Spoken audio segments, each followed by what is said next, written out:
আজকে আবার কোন মতলব তোমার খুশি কেন তো? একটা কথা কইতাম, কি কথা কইবা কও? তুমি কিস্তির টাকা 500 পেয়েছিল না? হ্যাঁ 500 টাকা দিয়ে 400 টাকা কিস্তি দিয়েছি, আর 100 টাকা ছিল না? তোমার লাগে একটা গেঞ্জি আনছি।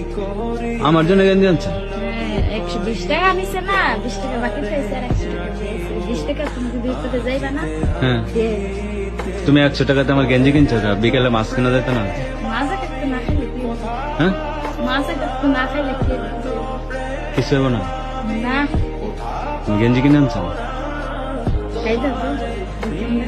হ্যাঁ গায়ে দেবে দেখবা? সাদা গেঞ্জি দেখা তো।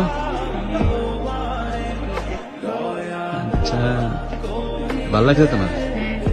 ভাল লাগছে দেখে একটু কিনে নিয়ে আইছি, নাইলে কি চাও? আচ্ছা দেখে দাও তো গায়ে দিয়ে দেখি। সুন্দর লাগে, সাদা জিনিসের মধ্যে সুন্দর লাগে। তাই আচ্ছা দাও। দেখছো অনেক সুন্দর দেখা যাচ্ছে, কেমন দেখা যাচ্ছে? অনেক সুন্দর দেখা যাচ্ছে। আচ্ছা, সুন্দর দেখা যাচ্ছে। তোমার কে কইছে আমার জন্য গেঞ্জি কিনতে? 100 টাকা মাছ কিনতাম খাইতে পারতো না? মাছ খাওয়া দেখতেছে, দেখো তো গায়ে দিচ্ছে কি সুন্দর মানাইছে না?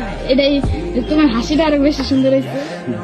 এটাই কত মাছ খাচ্ছে, এটাই ভালো লাগছে।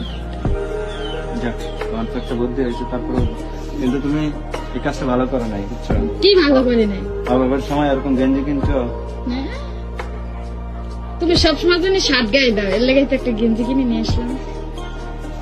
এখন শার্ট গায়ে দেওয়া বন্ধ, গেঞ্জি গায়ে দিতে হবে।